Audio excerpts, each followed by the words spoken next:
दोस्तों आज के समय में काफ़ी लोग ईटीएफ में इन्वेस्ट करना पसंद कर रहे हैं। लेकिन ईटीएफ में इन्वेस्ट करते समय आपको कई बातें ध्यान में रखनी होती है, क्योंकि यदि आप किसी ऊट पटांग ईटीएफ में इन्वेस्ट कर देते हैं तो आपको उस ईटीएफ को बेचने में प्रॉब्लम आ सकती है।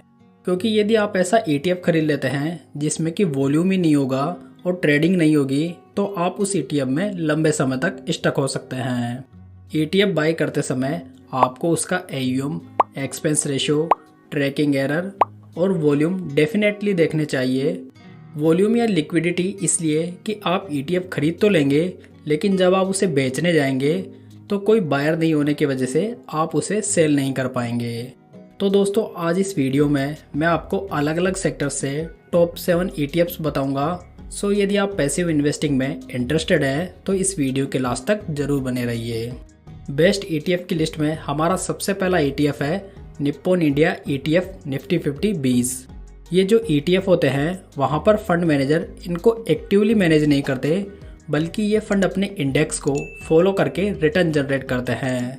जैसे कि ये वाला ईटीएफ निफ्टी 50 में इन्वेस्ट करता है तो निफ्टी 50 में तेज़ी से ये ईटीएफ भी बढ़ेगा, और जब निफ्टी 50 में गिरावट आएगी तो ये ईटीएफ भी नीचे की ओर गिरेगा। अगर इस ईटीएफ के रिटर्न्स देखें तो लास्ट 5 ईयर्स में इसने 14.83% के एनुअलाइज रिटर्न्स बनाए हैं, लास्ट 3 ईयर्स में 14.39% और लास्ट 1 ईयर में 22.99% के रिटर्न्स जनरेट किए हैं। इस ईटीएफ का एयूएम 24,793 करोड़ रुपए है, जबकि इसका एक्सपेंस रेशियो 0.04% है, जो कि काफ़ी कम है। एक्सपेंस रेशियो जो होता है वो ईटीएफ की कॉस्ट होता है। ट्रैकिंग एरर देखें तो ये 0.04% है, जो कि काफ़ी बढ़िया माना जा सकता है। वहीं इस फंड की लिक्विडिटी हाई है। दोस्तों आपको ईटीएफ में ज़्यादा बेनिफिट तब मिलेगा जब आप उसे लो पर खरीदते हैं। मतलब कि आपको ईटीएफ को तब खरीदना चाहिए जब उससे रिलेटेड इंडेक्स फंड नीचे की ओर गिर रहा हो। दोस्तों आगे बढ़ने से पहले आपसे एक छोटी सी रिक्वेस्ट है कि आप वीडियो तो देख लेते हैं लेकिन चैनल को सब्सक्राइब नहीं करते, इसलिए इस चैनल को सब्सक्राइब जरूर कर लें ताकि मैं आपके लिए ऐसे ही वैल्यूएबल कंटेंट लाता रहूं।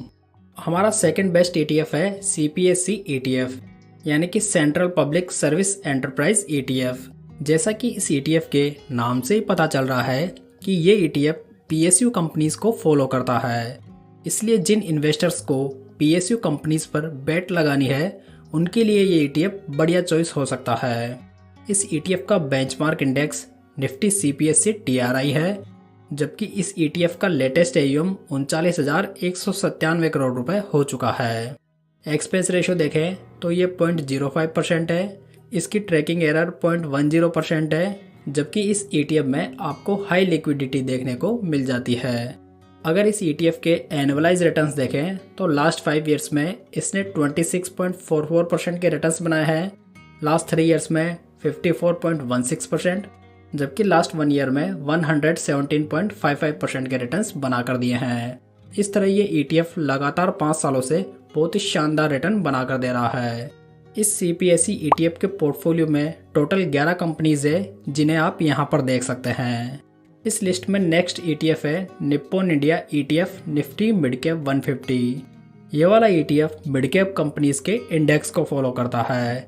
इसका benchmark Nifty mid cap 150 TRI है। इसका लेटेस्ट एयूएम 1,378 करोड़ रुपए है, जबकि इसका एक्सपेंस रेशियो 0.21% है। इस ईटीएफ की ट्रैकिंग एरर 0.06% है, जबकि इसमें हाई लिक्विडिटी देखने को मिल जाती है। रिटर्न्स की बात करें तो लास्ट 5 ईयर्स में इसने 25.2% के रिटर्न्स बनाए हैं, लास्ट 3 ईयर्स में 26.35% और लास्ट 1 ईयर में 53.46% के रिटर्न्स बना कर दिए हैं। नेक्स्ट है Nippon India ETF Nifty PSU bank 20। अगर आपको इंडिया के पीएसयू बैंक्स पर बेट लगानी है तो ये ईटीएफ आपको पीएसयू बैंक का एक बकेट ऑफर करता है। इसमें आपकी रिस्क इंडिविजुअल स्टॉक्स में इन्वेस्ट करने की तुलना में काफ़ी कम हो जाती है। अगर इस ईटीएफ के रिटर्न्स देखें तो लास्ट 5 ईयर्स में इसने 18.07% के रिटर्न्स बनाए हैं, लास्ट 3 ईयर्स में 45.92% और लास्ट 1 ईयर में 83.49% के ज़बरदस्त रिटर्न बनाए हैं। इसका बेंचमार्क देखें तो ये निफ्टी पीएसयू बैंक टीआरआई है। इसका लेटेस्ट एयूएम 2,876 करोड़ रुपए है, जबकि इसका एक्सपेंस रेशियो 0.49% है। वहीं इसकी ट्रैकिंग एरर 0.08% है। इस वाले ETF में भी आपको हाई लिक्विडिटी देखने को मिल जाती है। नेक्स्ट ETF है Nippon India ETF Nifty IT। यदि आपको IT सेक्टर में इंटरेस्ट है तो ये ETF आपको इन 10 कंपनीज का पोर्टफोलियो प्रोवाइड करता है। हालांकि IT सेक्टर 2-3 साल से थोड़ा स्ट्रगल कर रहा है, जिसकी वजह से इस ETF के रिटर्न भी थोड़े कम रहे हैं।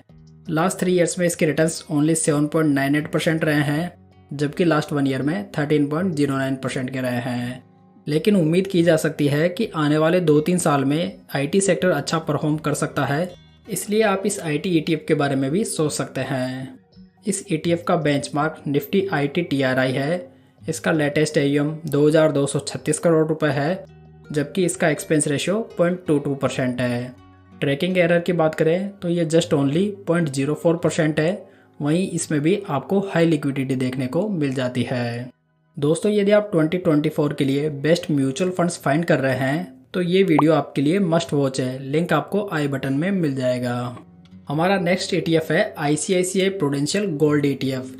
गोल्ड में इन्वेस्टमेंट करने वालों के लिए ये ETF काफ़ी बढ़िया चॉइस हो सकता है, जिसके लास्ट 5 ईयर्स के रिटर्न 16.61% के रहे हैं, लास्ट 3 ईयर्स में 13.11% और लास्ट 1 ईयर में 18.94% के रिटर्न्स रहे हैं। AUM की बात करें तो ये 4,666 करोड़ रुपए है, जबकि इसका एक्सपेंस रेशियो 0.50% है। इसमें भी आपको हाई लिक्विडिटी देखने को मिल जाती है। हमारी लिस्ट का लास्ट ETF है HDFC Nifty small cap 250 ETF। Small cap companies वाला ये ETF अभी काफ़ी पॉपुलर है, जिसने लास्ट 1 ईयर में 58.01% के रिटर्न्स बनाकर दिए हैं। इस ETF के पोर्टफोलियो में टोटल 250 स्टॉक्स मौजूद हैं। इसका benchmark index Nifty small cap 250 TRI है। ये ETF रिसेंटली लॉन्च हुआ है, जिसकी वजह से इसका लेटेस्ट AUM ओनली 253 करोड़ रुपए है। वहीं इसका एक्सपेंस रेशियो 0.20% है। इस ETF की ट्रैकिंग एरर 0.07% है। वहीं इस ETF में आपको मॉडरेट लिक्विडिटी देखने को मिल जाती है। दोस्तों, ये ETF रिस्की हो सकता है, खासतौर पर शॉर्ट टर्म के लिए, इसलिए इसमें इन्वेस्ट करते समय आपको अपनी रिस्क एपिटाइट का ज़रूर ध्यान रखना चाहिए। उम्मीद करता हूँ दोस्तों आपको ये जानकारी पसंद आई होगी। इस वीडियो को लाइक, कमेंट और शेयर जरूर कीजिएगा, जिससे कि आपके भाई को थोड़ा मोटिवेशन मिले। तो चलिए दोस्तों, फिर मिलते हैं किसी नई जानकारी के साथ।